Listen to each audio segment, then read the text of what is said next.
Keith will go up in about 40 seconds. 40 seconds, okay. It's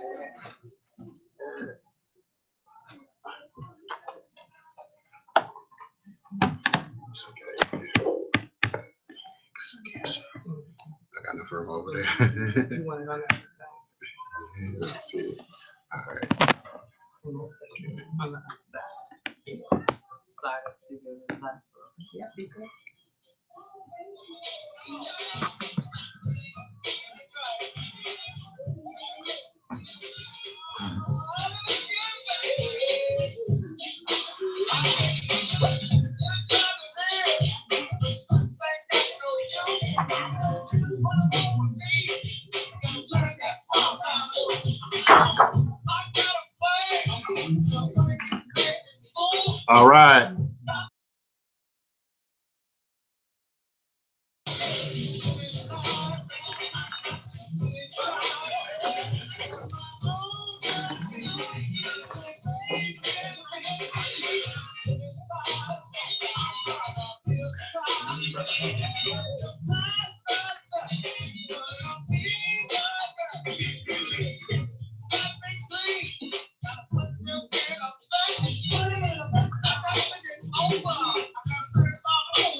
All right. All right. Good afternoon, everyone. You're tuned to Holla at the Success Scholar here at elifemedia.net. I broadcast live each and every Monday, 8 to 9 p.m. Thank you all for tuning in. It's a beautiful day. It didn't rain today, so I'm very happy. I had the weather called for that, but you know, God's good, and so it's just good to be in the studio here. Last week, I want to thank my lady and significant other, Sylvia, for holding it down for last week. Had some powerful business guests in the studio, so grateful for that. So, man, lots of stuff going on. I got some guests, one on the line, as well as several beautiful sisters in the studio with me. So we're gonna have a good show. We're gonna have a good show, talk about some business and empowerment, and you know, just making things happen. So I have first. Let me introduce my guests on the line. Let me make sure we got a good sound. Sister Dekesha Williams. Hello, I checked my set. Can you guys hear me? All right, yeah, I hear you. Everybody, you got it. Okay, all right, beautiful. Welcome, sister. Thank you for joining us. Absolutely. All right, and I have to my immediate left, we have Darlene Brown, Divine Empowerment. Thank you for joining me. Thank you. Again? Yes, always good to be back. Yes, right. And I have a young sister on here who first time in a studio, right? But she has done some work with radio, so we're gonna, you know, just wanted to give her some experience and interact with some of these amazing business sisters. So Sister Samarah Banks, welcome. Hello, thank you so much for having me. All right, good. So a lot of good things have been going on. So let me go to the call of my sister on the phone from Richmond. Sister Dekesha, how's everything? Yeah. And you know, I was telling Sylvia, I was like, for the longest time, I've seen Dekesha, Darlene up in this area almost like every weekend, sometimes weekdays and everything. I just assumed that you were just over the bridge in Arlington or Alexandria when you said you going to Virginia. But so you used to come here on a regular basis from the Richmond area. Yeah. Oh, really? Okay, yeah, right. So yeah, definitely. Well, we appreciate you joining me here so you can hang out with us the whole hour. So what's going on? I mean, so just introduce yourself to the listening audience. I mean, I know you from, you know, being, you know, in the marketing and business, social media expertise, developing a business systems. So where you are and, you know, just share a little opening with what you're doing.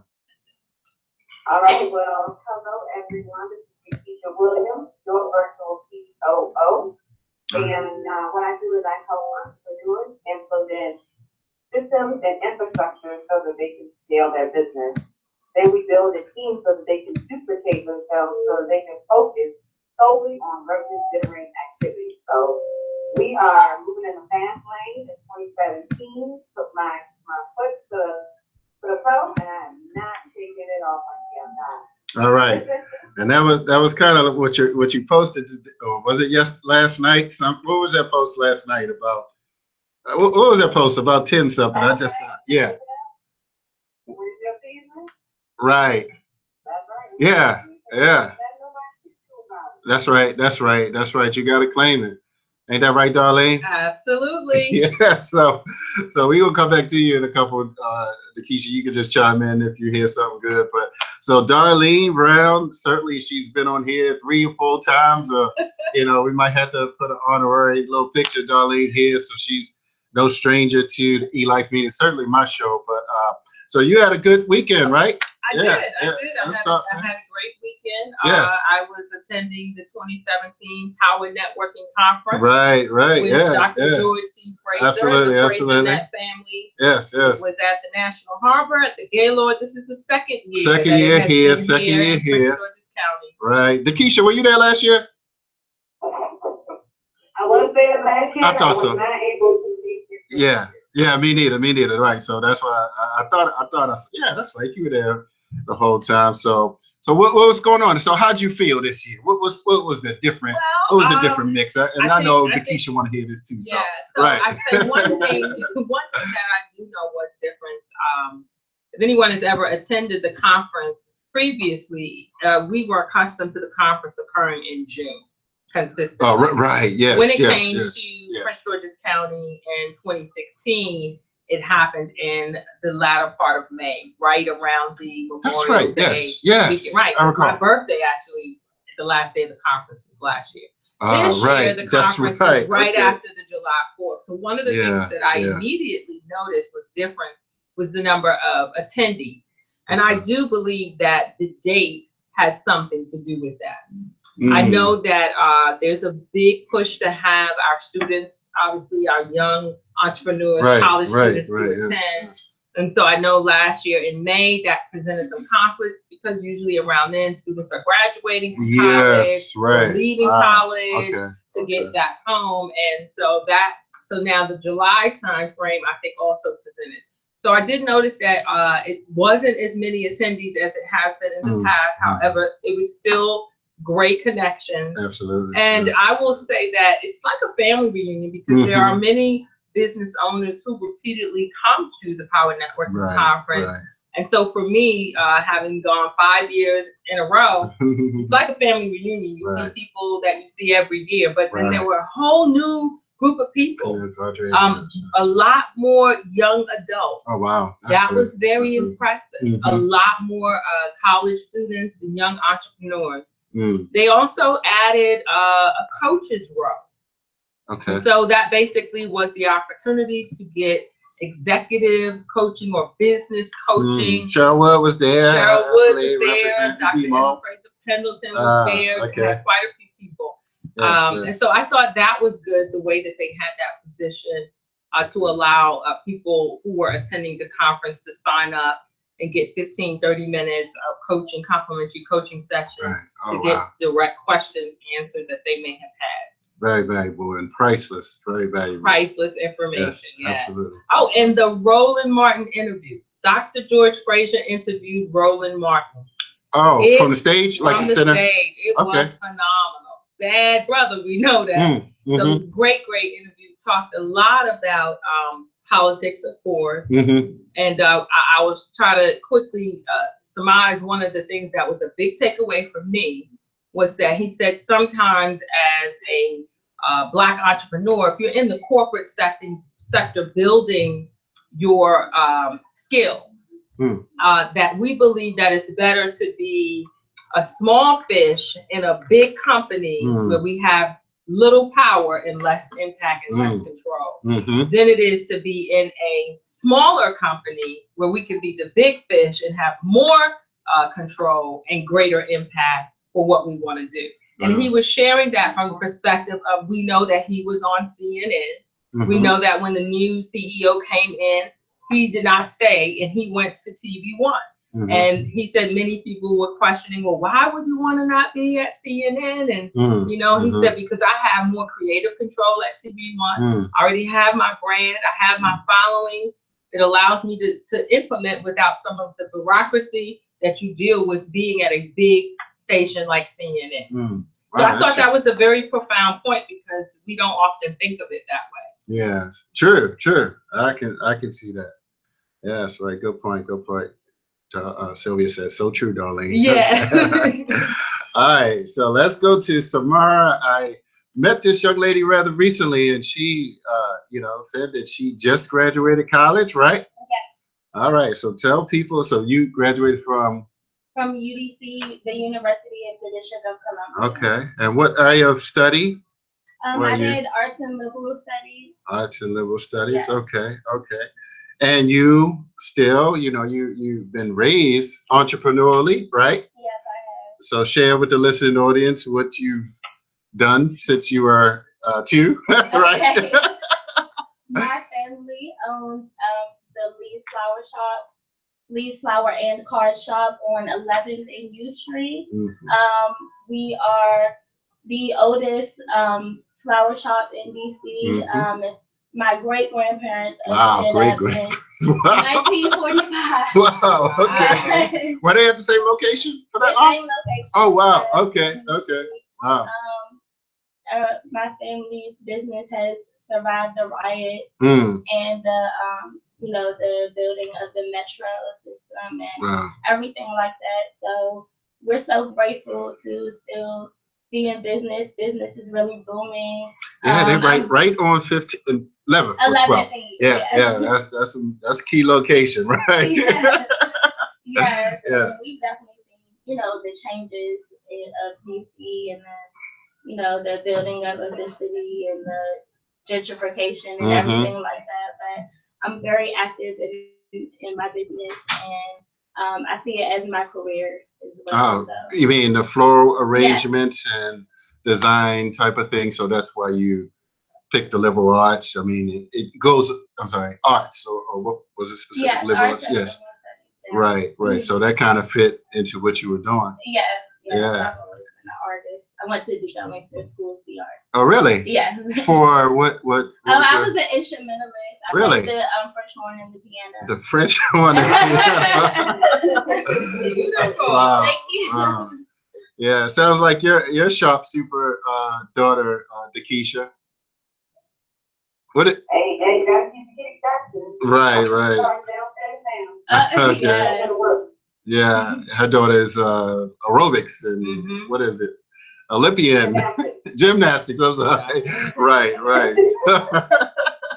I know I see her jumping all around and right. So yeah, that's good, Samarah. So, and you know, you showed me a clip of a voiceover that you did, you know, for what was that? Yeah, oh, okay, 96.3, and I was like, well, let's bring her in the studio. Let's give you some real time and let you flow with this knowledge. So and you have two super sharp business sisters to learn from today. So you know, I just hope you're ready. Got some notes? I mean, they gonna take some notes. I have some notes right here. I'm so honored. Yes, right. So Dekesha, when you talk about business systems now, Samarah, you know, you see what she has done, you know, and what Darlene is doing. What would you say a startup? Let's start with a startup entrepreneur. I mean, well, I don't know. Do you work with startups or? Not anymore. Right. Is that price point, right, Dekesha? What? I'm not mad at you. It's the price point. Yeah, I took a lot of time. I mean, you gotta understand too, you know, 2010, I started my own shoe company. Oh, I didn't know that. Okay. Wow. You still kind connected to it, or? I do. It's like way in background. Okay. But there's still presence on Amazon. But I learned a lot in that process. But with the operations experience that I have and the lack that exists for entrepreneurs in the consulting, speaking, and online space, I found myself to be more connected with more experienced 3-5 years and beyond entrepreneurs versus the startup entrepreneur. Okay. All right. So just share, for instance, what your ideal client is like. So my ideal client is typically mostly female, but however, I'm starting to create avatars for men. I have a lot of men who need systems and sequences stuff in their business. But most of the time, they're already generating 6 figures, but a lot of the revenue is coming from 80% of their effort. So yes, okay. If you walk away from the business, then the business stops. Right. So what I help them do is insert a more passive income system in their business, so that they're still generating information ongoing, even if they walk away from their business. And when I say walk away, I mean take a vacation, get sick, or something like that. Right. And why is that essential? I mean, sometimes people may not understand the E and the B and the I quadrant and the S quadrant, the difference between someone that's being self-employed and, and understanding that you can only do certain things based upon your scope of practice or your own individualized skills. And I think it's, and I first started hearing about systems when I read E-Myth and E-Myth Reloaded and all those things. And, they talked about the difference between the technician, I believe, and the manager. Right. So can you explain that process? Because Samarah is here. She's like, I want to systematize my operations. Yeah. So when you talk about systems, people, who may be out of the business arena, they may be thinking engineering or something. Can you just elaborate on why that's essential? Sure. So one of the first questions that I usually ask people is, are you a CEO or an employee of your own company? Good question. CEO, are you employee? Right. All right. So then the next thing I do is I pull out an organizational chart. And it's a pretty generic organizational chart, and it has most of the prominent areas of successful business, right? You have your CEO, you have your COO, project manager, you have your HR, marketing, technology, social media, you have your virtual assistant, and several other boxes. About 18 months ago, I do this exercise, and I tell them, write their name in every box that you're responsible for in the business. The janitor, taking out the trash, computer tech, right. Right. And so a lot of times, once we do that exercise, it's an eye-opening experience. Yes. Okay. Good point. Your name is in every box of the organizational chart. And so you can't be efficient and profitable. Well, you can be profitable, but you can't be efficient and you leave money on the table when you're trying to be all in your organization. Very good point. No, I said that's a great point. Yeah. When people are trying to scale and build a business, literally the fastest way to make more money is to duplicate yourself and to delegate, outsource. Yes. I agree with her 100%. I agree with her. I do, but I know it to be true because my background is in technology. And so I am a big proponent for automating systems But I also am a big proponent for someone who is desiring to own their own business and move into the world of entrepreneurship. I tell them there's a big difference from having a passion and running a business. Okay, and I find myself, I do a lot of consultant work, but I have people who say, you know, this is my passion and I have a business. And when I ask them, well, what is your business plan? Where is your budget? Where's your strategy? None of this is documented. Right. And so the very first thing you must do if you are desiring to go into business for yourself, besides educating yourself, is to write a business plan. And a lot of people say, well, I don't know how to do that. And so where do you want to be in 5 years? Who is your target audience? What do you need to start your business? Are you providing products or service? Who is your competition? What do you need for your business to get up and running? What does that cost? What is your price point? What is your flagship product or your flagship service? What does it cost? How many hours is required for you to produce that? They don't have these things documented. And so because they don't have it documented, they do not have a GPS, a navigation system. And then they may be in business. They may actually be making money, but they have not positioned themselves to be strategic so that they have long-term revenue generation. Long-term revenue generation. You cannot have that without a proper foundation. I do an analogy of a house, right? You can get wood and put up 4 sides and a roof, and you will be sheltered from the storm, right? But one quick, swift wind can take it all down because you do not have any anchors in the ground to support that structure. Your business is the same way. If you do not have a business plan, a strategic plan, a marketing plan, a budget, if you do not have written goals and how you're going to achieve them, if you have not taken the time to do your research, to know who your competition is, and people say, well, why is that important? Because sometimes it's not about reinventing the wheel. You need to know what your competition is offering so that you can fine tune how you're going to be different. What is going to be the niche that makes the potential customer coming to you versus going to your competition? How much are they charging for their services so that you can have some type of guide frame on what you want to charge for yours?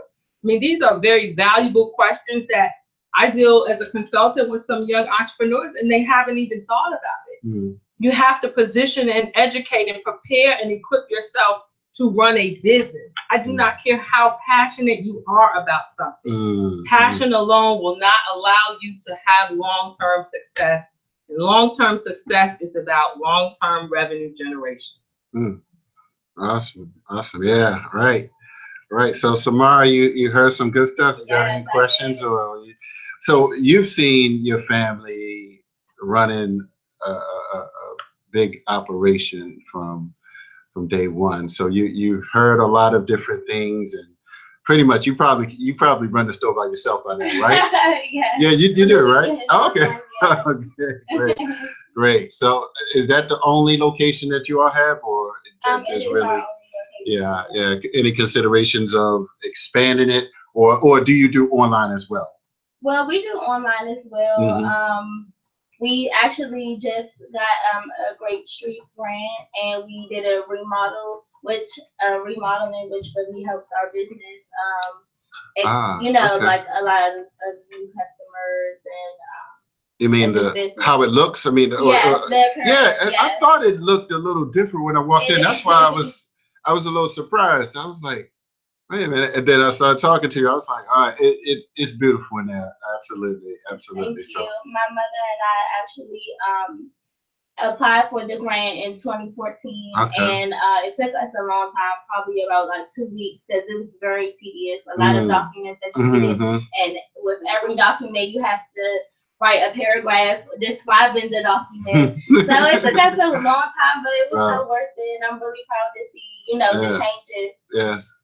And give a shout out to your mother. So what's your mother's name? My mother's name is Stacey Lee Banks, and her business partner is her sister, Christy Lee Tyler. Okay. And they are such great role models for me. Even before I took business classes in college, I learned so much of business just from being around them, being at the flower shop and just, you know, listening to them discussing business and running the business. So I'm very grateful for them. Yeah, and they do a lot for DC. I mean, I don't know if anybody know the history, but they certainly have done a lot for DC for many different institutions. As I said, I've seen your family, your mother out doing things for many institutions in Urban League and Informer newspapers and perhaps the Afro, but I know the Informer for sure. So just want to definitely thank you for that. But so Dekesha, yeah, right. So I know they're listening. Yes, they are. Yeah. So Dekesha, okay. All right, Dekesha, can you hear me? I'm sorry, making sure. Oh, great. I know you, I don't know if you're reacting. No, go ahead. I want to commend the young lady that is in the studio because to be able to sustain what is called a brick and mortar in 2017 is immaculate. It's huge.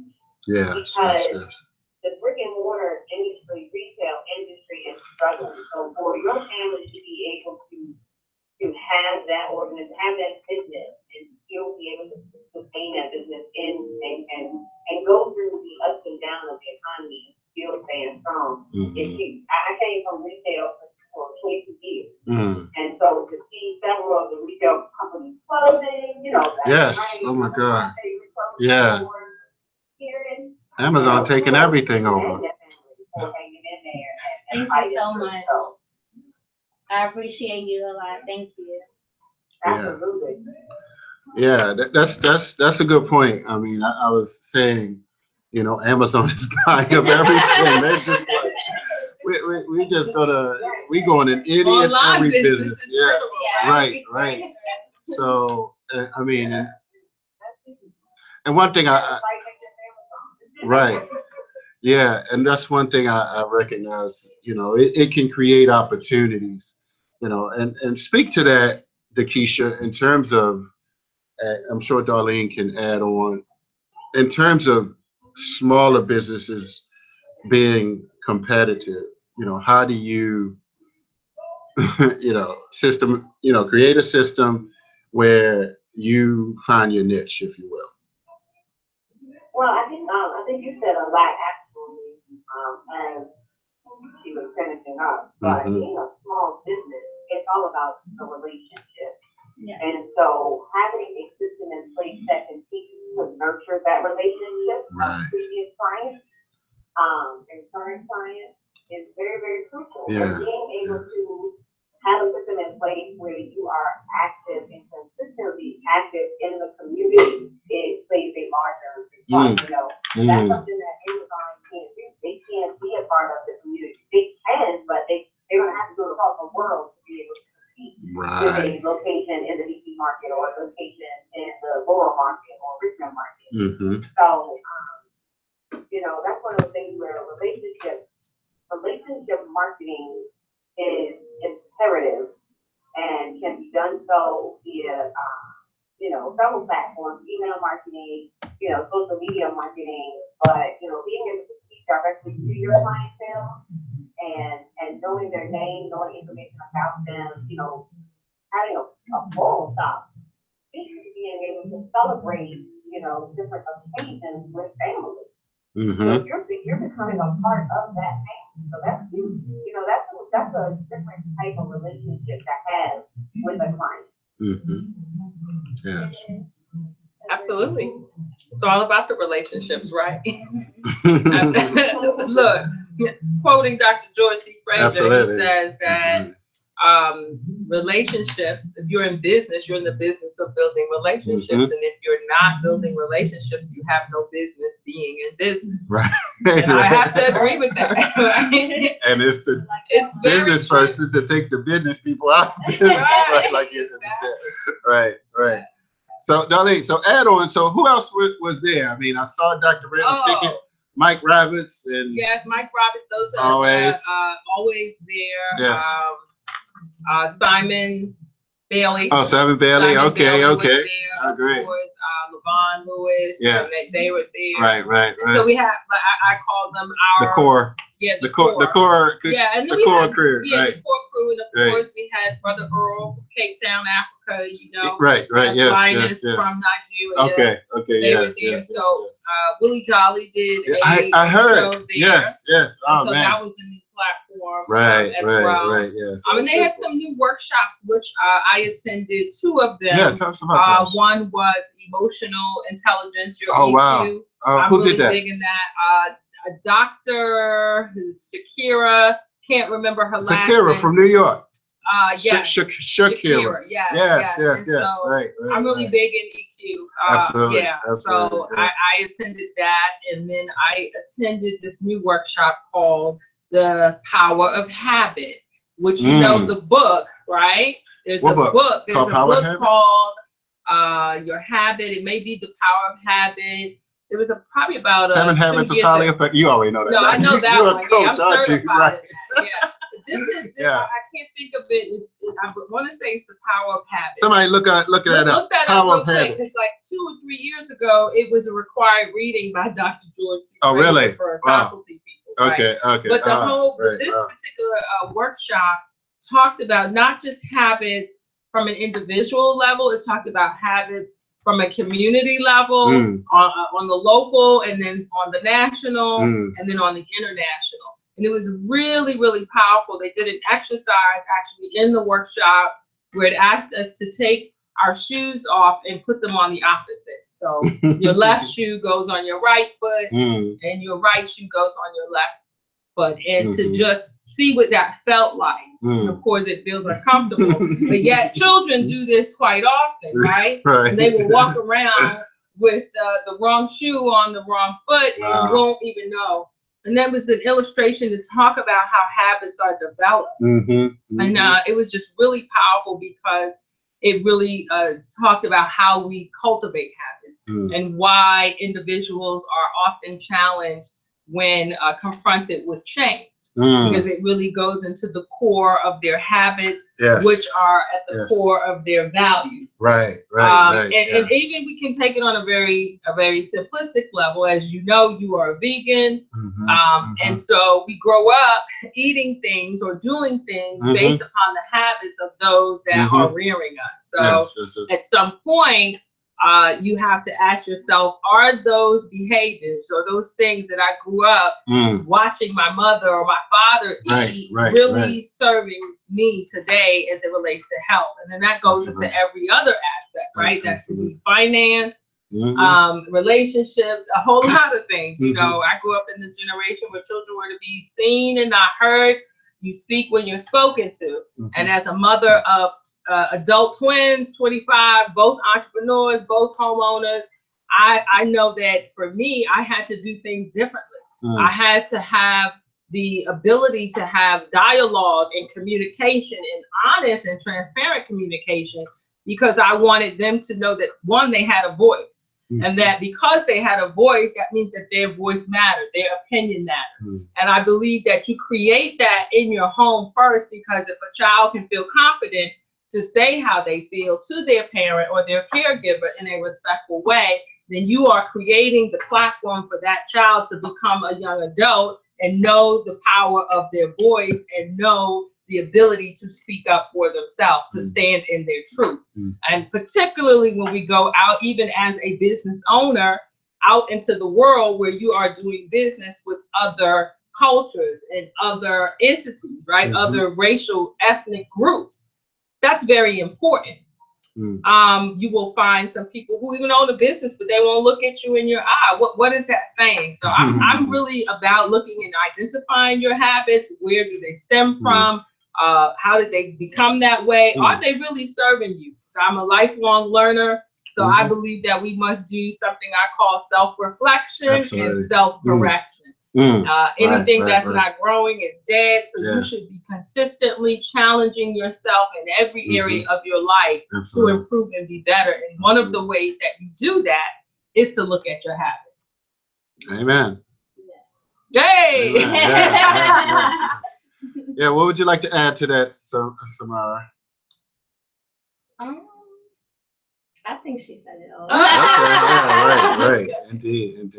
So yeah, and that's why, you know, sometimes I heard Les Brown say, yeah, let your pain be your passion for transformation, because sometimes many of us, we experience different levels of psychological failures, or, you know, it's all in our mind anyway. So that self-reflection thing, you know, sometimes you got to look back at what happened and know, like, okay, are these habits that I'm forming positioning me to remain in an inferior position in life? And sometimes we're taught by our surroundings, what we see, and this is why, you know, showing up at conferences, you know, essential. You know, you get that boost. And I was just thinking how, you know, going to like the Get Motivated conference, the PNC, and even several network marketing companies. You know, it's just been, you know, learning from somebody that has read all these books, and, you know, even people that travel, you know, they meet different people. And I'm sure, Samarah, you see, you know, it's a lot of people coming through. You meet a lot of people from all over the world, actually. So, you know, take that experience, you know, and listen and engage people, because other people's stories can teach you parts and pieces to who you can become. And make sure that they smart, sharp people. I know sometimes at night, at night on U Street. Takes all kinds. Right. So Dekesha, can you hear me? I'm sorry. Hello. Okay. Okay. All right. Yeah. Sorry about that. Making sure you're good. Yeah. So you heard what Darlene had to say about the PNC, and I know you're doing some online type of workshops and trainings, and, you know, working with different individuals. So what else is you have coming up here? Well, right now I'm seeing everyone who has a business, and sorry about that. Everyone who has a business, and looking to build a platform for those individuals that may not necessarily have the ability to speak at a PNC or on the larger platform. I'm challenging them to do a webinar every week. Okay. So they can start to build their own tribe and start to build their own audience and build their own platform. And grow their business in that perspective. So we launched the webinar challenge last week and just kind of started. So I'm doing mine on Wednesday. But the rest of the participants, I challenge them to start next week. Give themselves more time. So really excited about, you know, it's summertime. You know, my kids, most of them are home for the summer. So it's really important for me, actually, Darlene, to be present with my kids. Right. Absolutely. Yeah. You guys know, don't see in Maryland as much. Right. Yeah. Right. Prioritizing. Yeah. Right. That's your investment. Absolutely. For the future, Right. Dekesha, right. I know. Yes. So, you know, they are what's important to me. However, you know, like I say, at the end of the day, I'm just that chick that lost the same job twice, and that's just come from my own home, so that I can be present for my children. And that's a great motivator, let me say, because I think oftentimes when we are not present for our children, they suffer. So I think that's a great thing. You know, I believe as a mother, our children learn greater from what they see us doing sometimes than what we tell them. And I believe that my children growing up, watching me and their father be entrepreneurs is why they are entrepreneurs. Absolutely. And so your children see you as an entrepreneur. They're with you. They watch you. They're going to become entrepreneurs 90% of the time. So I think that's great. Agreed. See?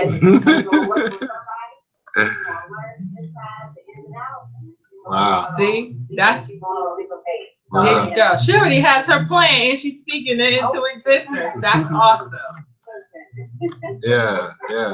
So just add on in terms of, you know, understanding that some people, I mean, like, people were calling me, man, can you get George Fraser to ask me, can I speak? I'm like, man, I'm not speaking there. Like, I mean, you never been. Right. Like, sometimes, you know what I'm saying, Dekesha? Like, people just assume, like they just gonna walk into certain positions and just say, oh, I'm here, it's me. Like, I'm supposed, you know, it's like, you gotta build certain things. I mean, it's just reasonable. Right. You really do. And you have to invest. I think that we all have gifts. So I think we come to this earthly realm already with gifts in us. Right. But even as you have gifts, you still have a responsibility to hone and perfect your craft, right? Absolutely. And that cannot occur if you don't invest in it. And the investment in it and the structure that I was talking about is how you perfect it from a business perspective, and you build your brand.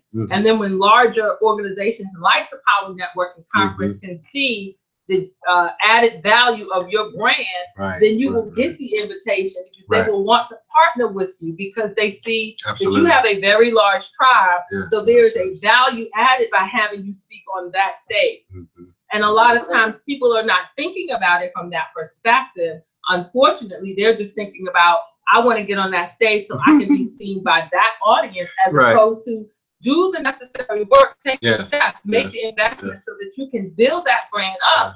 And in due season, the opportunity will present itself. Absolutely. One of the things too that I think is very important, and oftentimes we as leaders forget, is that you have to serve, and you have to serve with no expectation of anything. Wow. Hashtag that, y'all. Yeah.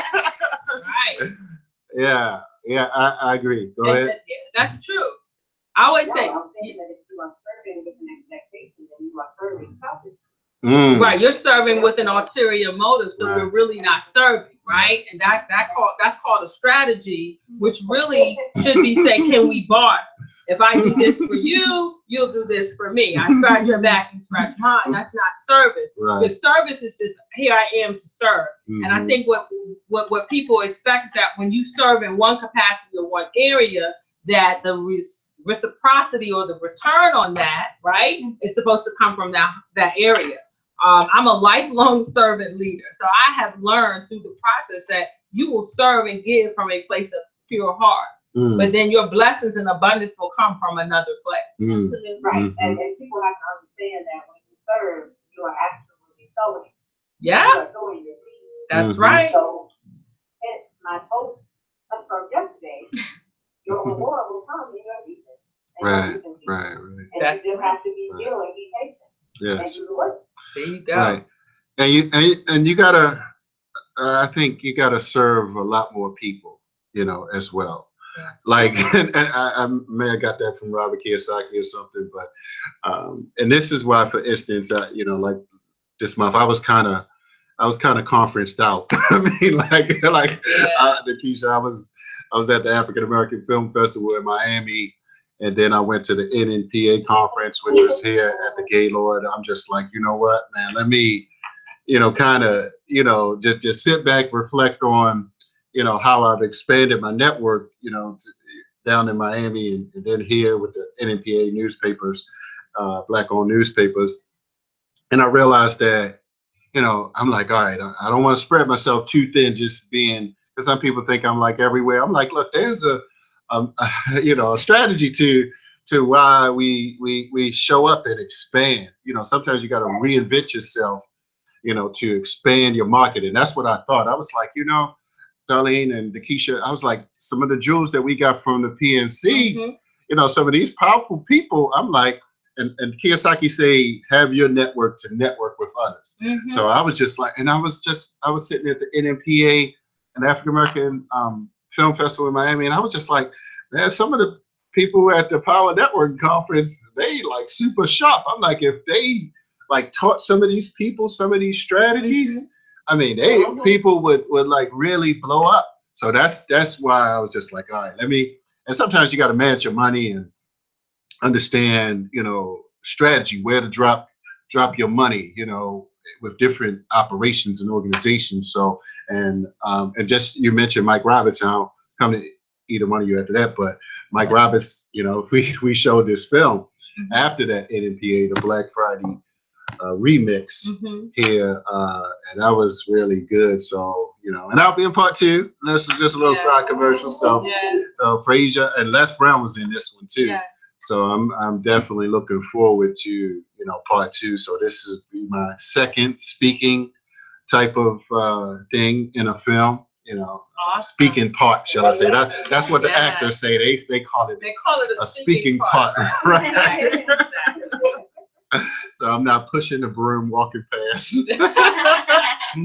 this one. So yeah. So I, you know, sometimes, you know, when you talk to Dekesha about building that platform, and you know, and this is what, you know, some 70 radio shows that we've done here over the past year and a half. When we open rolling about February 2016, I think.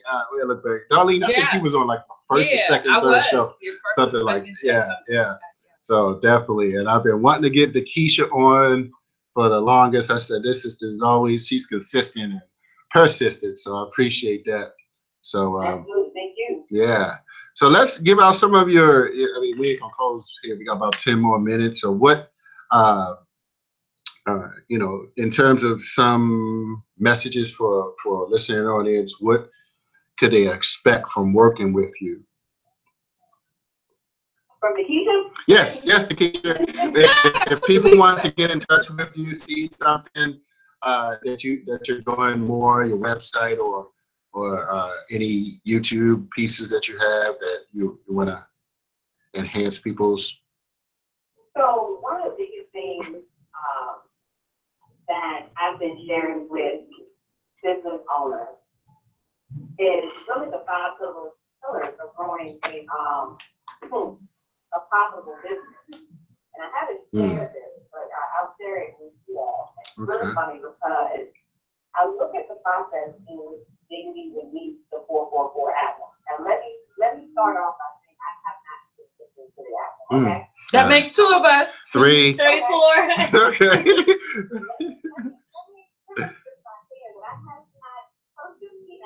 I have not listened to it, but let me show you what he did. And I want to see if your listeners has this process in place. So that y'all ready? Okay, yeah. So there's 5 pillars, right? And this is what I teach my clients in order to build a profitable business.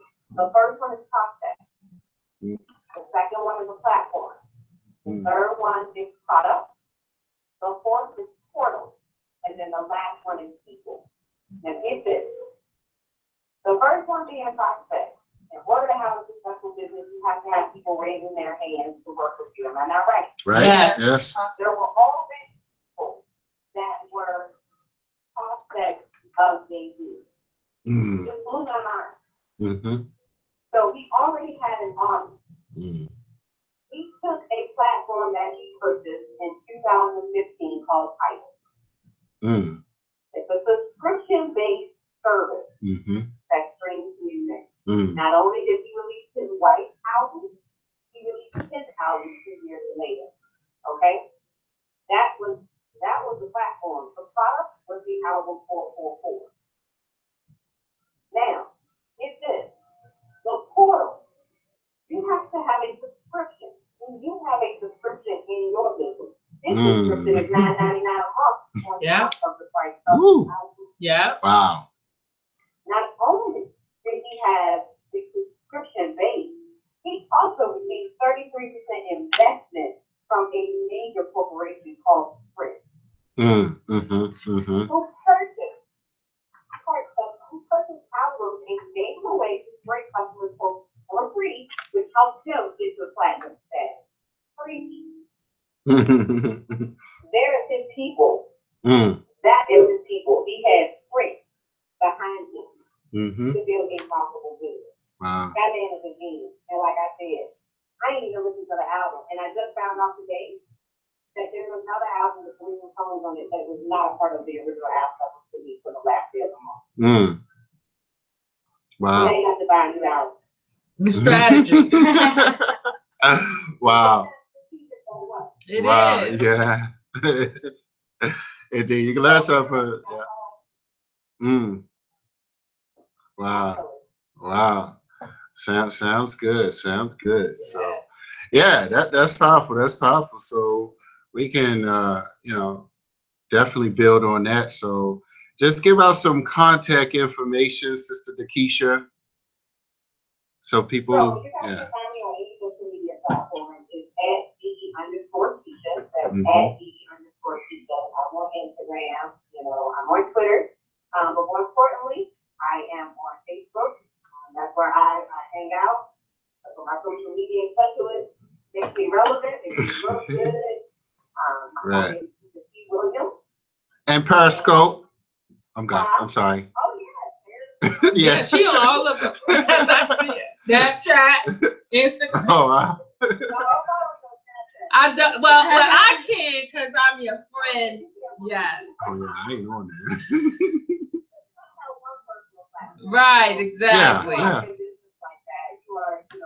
is out in the open, so you gotta have one that you can share, like, personal and family and stuff like that. I try to some of the big things on Facebook. But yeah, so Darlene, I think you are on my Snapchat. Everybody don't know I'm on Snapchat. Right. I know. They don't know that either. Well, maybe they know now, but it's just like you said. It's primarily just for family stuff. It's personal, Yeah. I was my personal, but yeah, definitely. I invite you to join the Prophet Resistance group. We're having some fun. In that group, always sharing some relevant information. You guys know me, I'm always about generating the profit, not just revenue, but generating the profit at the end of the day. Right. Right. Okay. All right. Well, we're gonna let you go, Sister Dekesha. I think you can drop the mic, of course. Always. Yeah, man. Oh, that's been beautiful. Yeah. So appreciate you, sister. Appreciate you. All right. Thank you. So Thank you. talk to you later. Bye-bye. All right. All right, so we got a couple more minutes here. I definitely want to let everybody know. Let me get a little promo in. I'll be speaking at Greater Bethlehem. Let me see what church I'm speaking at tomorrow. Somewhere in Capitol Heights. So I'll be here tomorrow. But just look it up. I posted it on my social media. So that's from, I'll get there at 7 o'clock. It's till 8 or something like that. And then this weekend I'll be in DC. There's some function. I'll be speaking there as well. So as well as, thank Patricia McDougal. She had me on yesterday. That's where I sent you the picture. I was right on Georgia Avenue. Patricia McDougal, Patricia. She just came back from Essence, so she took all these pictures and video, and she was talking about the Mary J. Blige, thing she did down there. Yeah. Like a little clip that she had of her on her page. So just want to thank her for just having me on yesterday. So that was really good. So other than that, of course, you all can see, some people can see, we're going to have a discussion here on the FBI war on Tupac and other Black leaders. And who I have coming up? I have Dr. Jerry Ball. He's a professor at Morgan State Communications Department. There he'll be coming in. Hakeem Hopkins, Black and Nobel Bookstore in Philadelphia. Ari Squires, she's coming up. She's going to be on a panel, and she has a film called No More Chains. No More Chains. So we're going to talk about film, as well as we have a Baltimore sister that does the Be More music scene. So she does a little rap thing in the Baltimore metropolitan area. So we're going to really hit the different hip hop genre, as well as the film. And Brother Hakeem from Philly, he works with the prisons. He sends books into prisons. And that's an essential role. And Dr. Jared Ball, he used to be on WPFW, and the author of the FBI War on Tupac. This is a white guy. So yeah. So just let everybody know but John Patosh, most revolutionary white guy I know. So, he did some really research. Dr. Jared Ball, he said that if you think you know Tupac, you gotta listen to him first. Okay. Like, so I'm really excited about that. So to tap into the music industry and really have a conversation about the film All Eyes on Me. You saw that, Darlene? I absolutely saw it. All right. Did you see it? I didn't see it. All right. I'm a New Yorker, so I grew up on hip hop music. Right. Back in the day when we used to have bell-bottom Lees and shell-top Adidas. She don't know what Lees is. You know what Lees are? Like, what is that?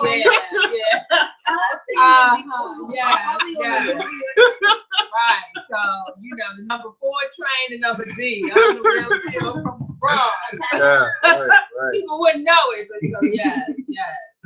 Yeah, so I'm looking forward to that. So, it's going to be good. That's on July 23rd, everyone, 1 to 4 p.m. So we're going to have a discussion. There's some more stuff coming up after that, but just wanted to pick that up. And, of course, just want to thank, everybody for joining me. Of course, this is our book with 2 power superstars, Les Brown and Dr. George C. Frazier, 2 amazing speakers that speak all over the world and all over this great United States. And so, definitely get the book, and they're doing some amazing things. Did he say something about the part 2 with Dr. Randall Pickett? He did. Oh, all right. Yeah. So, it's coming. And I gave George that idea. Oh, you did? Yeah, because he talked about doing it now. Respectfully, he was thinking with Les Brown again. Right. And I suggested, we need to kind of get some more younger people, like some younger flavor. Absolutely. I mean, we got a good, the baddest lead off right now, but now we got to get the second and third. We trying to get a trilogy going with this. Oh, that would be great. It would be something that really, I think, as the conference 16 years old, but it's really a big movement for the millennials. Right. Coming in, and I saw a greater number of millennials there, young entrepreneurs, college students, really charting out their course. What am I going to do? I'm a business owner. I have an idea. I have a concept, and they were there to learn. They were there to really be poured into, which I really thought was excellent. Yes. I have to get your information off air, so you can text me and let me know all the conferences. And I'm interested in the Power Networking conference. Absolutely. Yes, I'm a big conference goer. I'll be going to eWomen's Network August 2nd, 3rd, 4th. Yancey? That's Kim Yancey, who is George's. They have a partnership that they do. The Inner Circle, they created something new called the Science of Celebrity. Yeah, I need to be up in there. It's popping.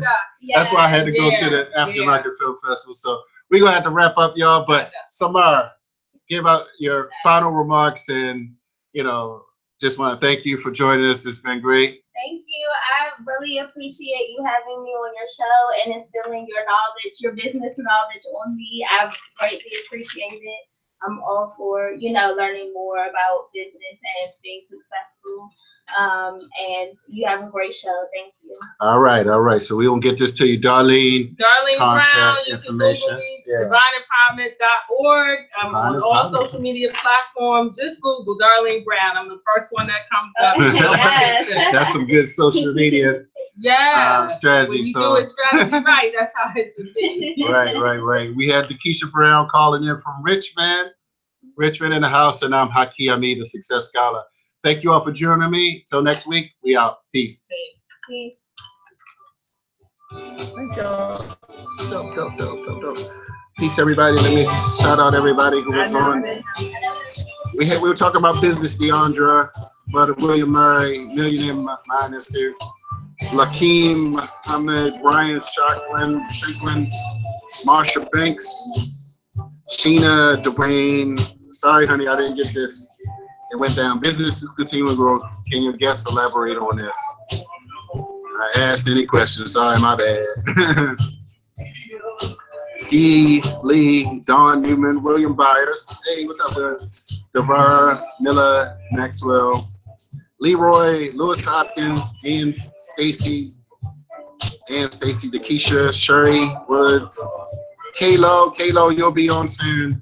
Shout out to Kalo again. She had me on 2 weeks ago. Maisha, Edna, Grandma Edna, Kasim, Maisha, and that's it, y'all. Thank you, Dekesha. Appreciate you. Peace out, everybody. Thank you. Till next week.